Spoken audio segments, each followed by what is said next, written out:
Karen tenta me obrigar a ser babá de seu filho. Anos atrás essa minha nova vizinha tentou durante a maior parte do verão me usar como babá gratuita. Tudo começou quando o filho dela, que era realmente um menino bonito e bem comportado de cerca de 7 anos, apareceu na minha porta às 7h15 da manhã. Estávamos todos acordando e dando uma volta. Então eu disse a ele que meus meninos ainda não estavam prontos para brincar e que voltassem em algumas horas. Foi quando o garoto me disse que sua mãe tinha ido trabalhar. Isso pareceu um pouco estranho para mim, então eu o trouxe para dentro e tentei ligar para a mãe dele. Eu não consegui entrar em contato com ela, mas com certeza ela não estava em casa. Então eu o trouxe e o alimentei com o café da manhã. Ele ficou conosco o resto do dia e se deu bem com meus 2 filhos de 5 e 10 anos. Eu só tinha falado com a mãe dele umas 2 vezes. Então não tinha ideia de por que ela pensaria que era uma boa ideia deixar o filho dela comigo. Quando a mãe dele chegou em casa, eu o acompanhei para poder falar com ela. Eu disse a ela para não fazer isso de novo. Eu disse a ela que estaria disposto a observá-lo ocasionalmente se solicitado primeiro, mas não todos os dias. A resposta dela foi: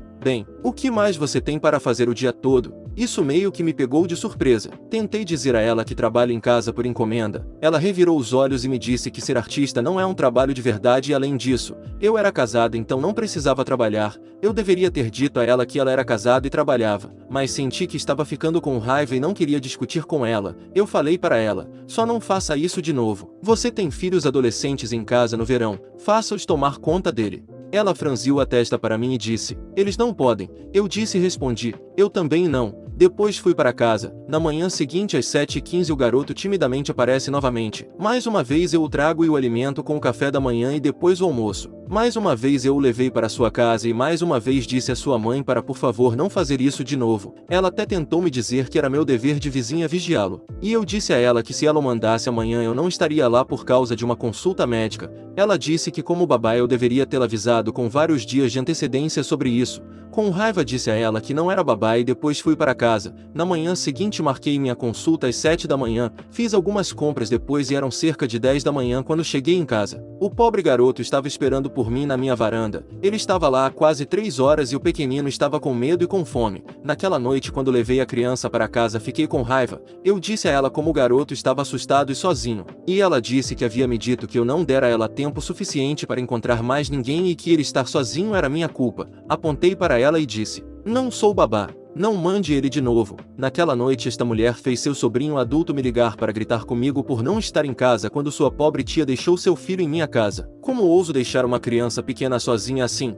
Eu disse ao sobrinho que sua tia sabia que eu não estava em casa, então foi ela que deixou uma criança sozinha. Eu disse que havia pedido repetidamente à tia dele que não mandasse mais a criança e que eu não era babá. Este sobrinho surtou comigo quando eu disse isso e desliguei quando ele gritou comigo. Não tive problemas com eles por 2 dias que foram maravilhosos e tranquilos. Então novamente ele aparece em minha porta. Eu tentei de tudo, mas essa mulher insistiu que era meu dever de vizinha ser babá. Por fim decidi que para resolver esse problema eu apenas arrumaria um emprego fora de casa e assim ela teria que parar. Eu era muito pacifista naquela época, mas não sou mais. Consegui uma entrevista para um cargo na biblioteca local e fiquei em êxtase. Eu disse à mulher para manter seu filho em casa porque eu havia providenciado para que meus filhos ficassem com a avó enquanto eu fosse para esta entrevista. Na manhã seguinte dirigi até a casa da minha sogra e levei meus filhos para dentro. Quando estava indo embora encontrei o filho dessa mulher esperando por mim no meu carro. Ela realmente me seguiu até lá e colocou seu filho em meu carro destrancado e depois foi embora enquanto eu estava deixando meus filhos. Minha sogra não era a pessoa mais flexível do mundo e ela se recusou terminantemente a cuidar de uma criança extra. Tive que cancelar minha entrevista.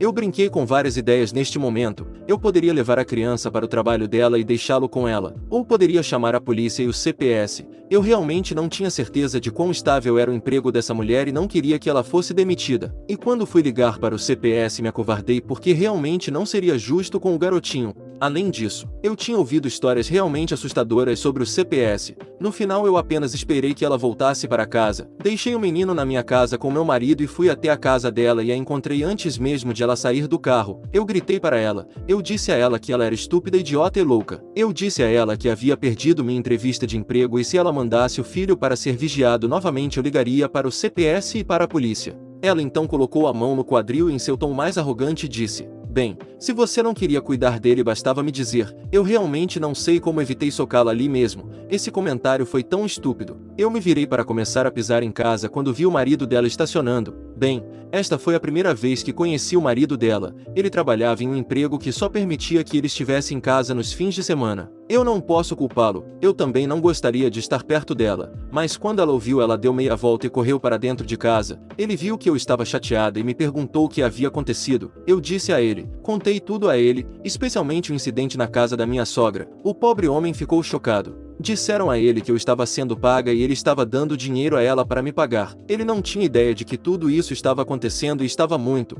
arrependido de tudo. Finalmente ela parou de mandar o filho. Mais tarde ouvi de outras pessoas que ela estava falando mal de mim e alertando as pessoas sobre como eu era uma babá horrível, mas tomei isso como um favor. Eu não queria cuidar de nenhuma criança além da minha e ainda odeio fazer isso. Eu não odeio as crianças, eu amo crianças. É lidar com os pais que eu não gosto. Após isso o menino vinha só de vez em quando brincar com meus filhos, depois de ligar primeiro para pedir permissão exatamente como deveria ser feito. Tenho certeza que o pai dele teve algo a ver com isso porque o garoto só vinha nos fins de semana. Esta é uma das poucas histórias que tenho envolvendo esta senhora louca. Sua única diversão na vida parece ver como ela pode agir de forma bizarra neste bairro. Tenho mais sorte do que meus outros vizinhos pelo fato de ela me deixar em paz agora e estou muito feliz com isso.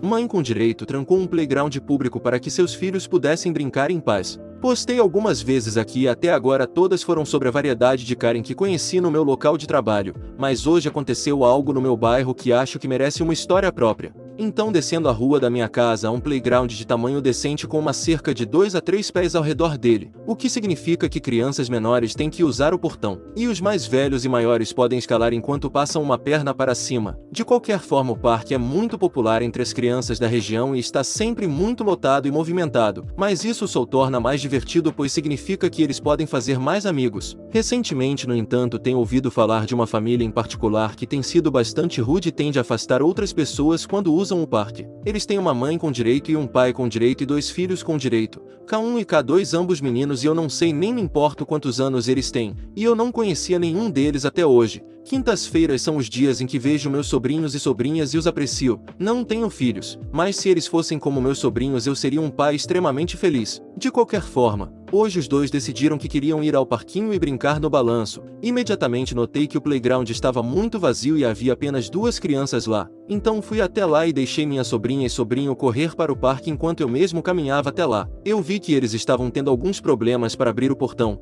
O portão tem uma trava deslizante para não abrir com o vento, mas eu sabia que os dois eram capazes de abri-lo. Então fiquei curioso para saber se eles estavam apenas brincando. Ao me aproximar vi que alguém havia colocado um cadeado no portão para impedi-lo de ser aberto, e na hora presumi que fosse uma das 2 crianças do parque que por acaso eram K1 e K2. Pedi-lhes que viessem abrir o portão para que pudéssemos entrar, mas eles me disseram que não o tinham e que precisávamos ir embora. Eu zombei e levantei minha sobrinha e meu sobrinho por cima da cerca e para dentro do parque e os dois correram para os balanços. Fiquei do lado de fora porque não tinha como pular a cerca de jeans skinny. Não conseguia nem me abaixar direito. Depois de cerca de 20 minutos observando as crianças brincando, recebi uma mensagem da minha irmã dizendo que o jantar estava pronto e que precisávamos voltar e comer. Então chamei minha sobrinha e meu sobrinho para virem até a cerca para que eu pudesse levantá-los para ir para casa, mas eu não consegui. Ambos eram muito pesados para conseguir um bom controle e levantar. Perguntei ao K1 e ao K2 se sabiam quem trancou o portão e mais uma vez não ajudaram. Expliquei que se eles não me dissessem quem trancou o portão provavelmente ficariam presos aqui porque não posso ir buscá-los para abrir. Eles riram e começaram a pular a cerca como um par e depois correram para uma das casas na estrada. Eu queria segui-los para potencialmente perguntar aos pais, mas não podia deixar minha sobrinha e meu sobrinho sozinhos. Então liguei para minha irmã. Foi assim que expliquei. Eu disse: Ei mana, preciso da sua ajuda. Você não perdeu as crianças, perdeu? Não, desça para o parquinho por favor, vou explicar quando você chegar aqui. Apenas me diga, eu não vou até aí para nada, o que está acontecendo? As crianças estão presas no parque, preciso da sua ajuda para passar a cerca, não consigo entrar e não consigo levantá-los. Usa o portão. Alguém trancou, tem um grande cadeado nele. O quê? Estarei aí em alguns minutos, espere. Assim que desliguei, olhei para trás em direção à casa para onde K1 e K2 correram e os vi voltando com os pais. Presumi que eles estavam vindo para ajudar. Cara, eu estava errado. Todos os 4 se aproximaram de mim e eu imediatamente ouvi uma bronca antes mesmo de poder falar. A mãe disse: Meus filhos estavam usando este parque, como você ousa vir e perturbá-los? Então você ameaça trancar meus filhos aqui a noite toda. Sorte sua que não chamamos a polícia. Me desculpe, este é um playground público, só perguntei se seus filhos sabiam quem trancou o portão. O pai respondeu: eu fiz isso. Bem, você pode desbloqueá-lo, e tenho quase certeza de que você não tem permissão para fazer isso? O pai começa a destrancar o portão e deixar minha sobrinha e sobrinho sair apenas para ele voltar a trancá-lo. A mãe disse: Nós o trancamos para que nossos filhos possam se divertir sem que nenhuma criança mal-criada apareça e os perturbe. Agora nós agradeceríamos se você ficasse fora do parquinho de agora em diante. Eu sabia que isso não valia a pena e não havia muito que eu pudesse fazer, então levei minha sobrinha e meu sobrinho para casa e foi isso. Nós não voltamos, mas vou voltar amanhã e ver se ainda está trancado ou não. Postarei uma edição quando souber. Edição: acordei 30 minutos mais cedo hoje para me dar tempo de verificar o portão antes de sair para o trabalho e ainda estava trancado. Então liguei para o número não emergencial e disse aos policiais. Dei a eles meus dados e o que eu sabia sobre a família e deixei com eles. Vou postar outra atualização depois do trabalho. Edição 2: Ó garoto, eu tenho algumas notícias. Então, voltando do trabalho para casa, parei no portão mais uma vez e o cadeado realmente havia sumido. Vou chegar ao que aconteceu em um instante, mas de qualquer maneira, pulei a estrada sabendo que havia prestado um serviço à vizinhança apenas para ouvir a voz inegável de um pai autorizado da porta da frente. Foi o intitulado pai pronto para me dar uma bronca. Ele disse: Ei idiota, você é o idiota que chamou a polícia para nós. Tivemos que tirar a merda do cadeado por sua causa. Não estou me desculpando, você estava potencialmente colocando as pessoas em risco e também tentando privatizar um local público. Ambos são crimes, então chamei a polícia, e eu ficaria feliz em fazê-lo novamente. Ele respondeu: Você não pode fazer merda nenhuma sem a polícia, seu patético. Não me provoque, cara, porque eu posso fazer você sofrer. Pequena nota aqui, tenho 21 anos e sou um tanto magricela, mas costumo manter a calma na maioria das situações, mas já cansei desse cara que eu diria que tinha 30 e poucos anos. Eu respondi: Quer que eu chame a polícia agora por me ameaçar? Ele então fecha a porta e me mostra o dedo pela janela. Então voltei para casa. Pai intitulado rouba meu telefone e bate em meu amigo por rir de um filme, em um cinema. Isso aconteceu em 2013 quando meu amigo e eu tínhamos 20 e poucos anos, mas é algo que me incomoda há anos. Ainda fico chateado pensando nisso, então achei que era hora de desabafar. Meu melhor amigo Zani me convidou um dia para ir a um sushi bar perto de onde moro. Depois do jantar paramos em uma sala de cinema para ver O Último Exorcismo 2. Agora devo dizer, não foi um bom filme. Normalmente gosto de filmes de terror e gostei do primeiro o suficiente para ir ver esta continuação, mas não esperava que fosse tão bobo quanto foi. Eu prometo que isso é relevante, assim como a próxima informação. Zani e eu estávamos sentados na primeira fila de assentos elevados porque gosto de colocar meus pés na barra de metal e não ter que me preocupar com a cabeça de alguém no meu caminho. Essa preferência acabaria sendo um erro. O filme estava sendo horrível. As pessoas falavam com vozes patetas, a maquiagem e os efeitos eram estranhos e era muito difícil levar isso a sério. Zani, sendo o idiota que ele é, continuou sussurrando piadas sobre o filme e rindo, o que fez a barra de metal em que nossos pés estavam tremer um pouco. O cinema não estava muito lotado. Havia apenas cerca de uma dúzia de pessoas além de nós e não achei que estávamos falando alto o suficiente para atrapalhar, já que tentamos não ser esse tipo de pessoa. Depois que algumas bobagens aleatórias aconteceram no filme, nós, junto com algumas pessoas nos assentos atrás de nós, caímos na gargalhada por um breve segundo. Estávamos tentando ficar quietos, mas era tão ruim que chegava a ser engraçado. Lembro-me claramente da garota atrás de mim dizendo ao namorado: Quem diabos escreve essas coisas, enquanto ela ria. De repente, um homem mais velho que estava sentado com sua esposa e filhas do outro lado do nosso corredor se levanta e começa a caminhar pelo corredor em nossa direção. Presumimos que ele estava apenas indo ao banheiro ou algo assim e puxamos nossas pernas para trás para que ele pudesse passar. Mas ele parou bem na nossa frente e olhou para mim. Antes que eu pudesse realmente dizer qualquer coisa para ele, ele disse bem alto: Vocês precisam calar a boca.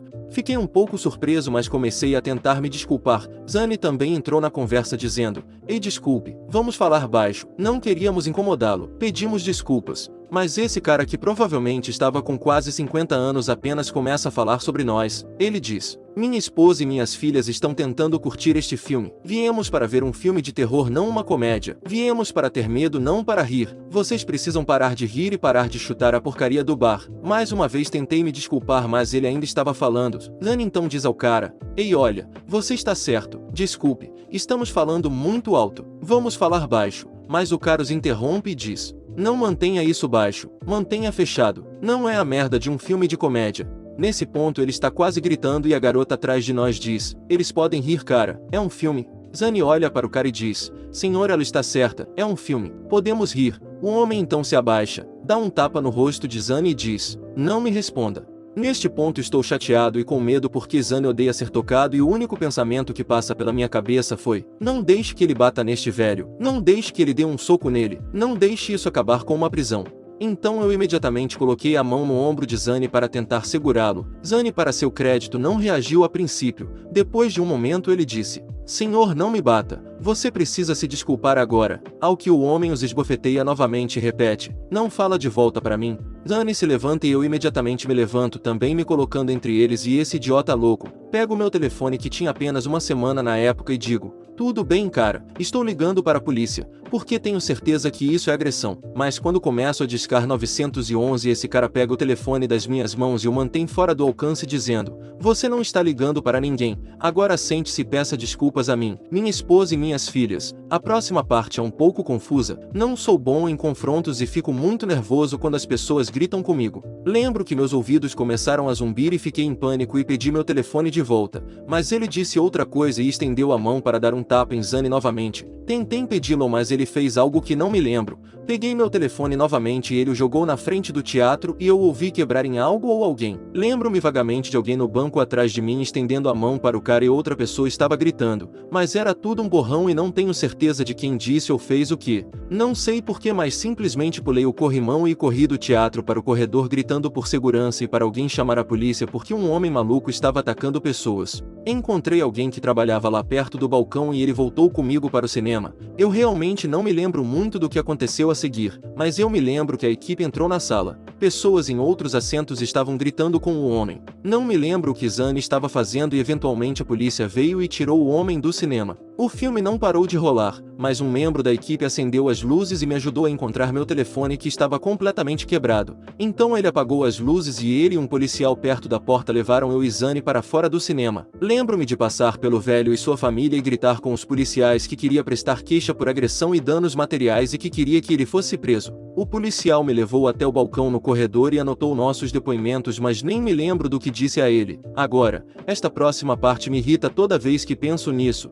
Eu disse ao policial que queria prestar queixa e perguntei onde estava o homem. O policial se afastou e comunicou pelo rádio para alguém. Então, alguns minutos depois, ele voltou e me disse que o homem havia ido embora. Não tenho certeza se eles o deixaram ir ou o que, mas foi assim que ele se expressou. Aquele homem e sua família foram embora, senhor. Eu disse a ele para encontrar o cara e que queríamos prestar queixa, mas o policial apenas olhou para mim e disse que não tinha as informações do homem. Lembro-me de estar chateado, mas não me lembro do que eu disse ou o que o policial disse em seguida. Eu ainda estava tremendo e meus ouvidos ainda zumbiam de estresse. O policial me fez assinar algo, então ele saiu. Zane e eu recebemos um reembolso do cinema e usei o telefone deles para ligar para minha mãe e avisá-la que meu novo telefone havia sido destruído. O resto daquele dia é um borrão. Mas eu estava tão chateado que os policiais deixaram aquele homem simplesmente sair depois do que ele fez. Até hoje ainda fico chateado pensando nisso. Onde quer que esse cara esteja, espero que o karma eventualmente o alcance. Aos 9 anos, fui forçada a ficar em casa no dia da viagem escolar por causa de pais com direito e isso partiu meu coração. Quando criança eu estava matriculado em uma escola particular com filhos de políticos, diplomatas, advogados, médicos e etc. Temos 4 viagens de 2 semanas todos os anos que custam dezenas de milhares. Minha escola estava levando cada série em uma viagem de 3 dias que nos deixou empolgados o ano todo. A professora pediu a cada criança que listasse suas 5 melhores escolhas para colegas de quarto. Na semana anterior à viagem, minha mãe recebeu um telefonema da diretora. Eu estava curiosa, então ouvi a conversa. Basicamente ela disse: bem, nenhuma das crianças quer sua filha em sua cabana. Eles não gostam dela. Sugerimos que colocaríamos ela em um aleatório, mas os pais não acharam que seus filhos deveriam ser forçados a estar com alguém de quem não gosta. Não temos cabines suficientes para colocá-la sozinha. Então você deve mantê-la em casa. Só para esclarecer, eu não era uma garota má, tirei notas razoavelmente boas, mas eu era tímida. Eu estava quieta e vestida como uma nerd. As garotas da minha turma já usavam maquiagem e tinham um código de descolado muito claro que eu simplesmente não entendia.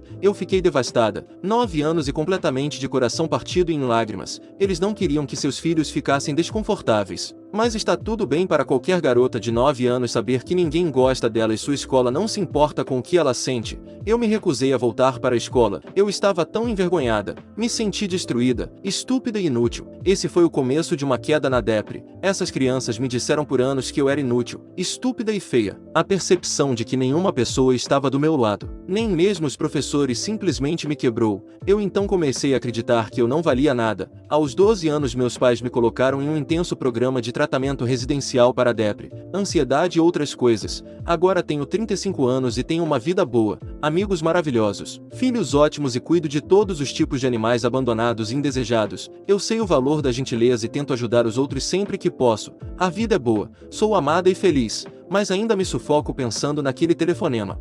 Fim. Se você chegou até aqui, comente pizza que irei deixar um coração no seu comentário. Assista mais relatos clicando no vídeo que está aparecendo agora. Obrigado por assistir.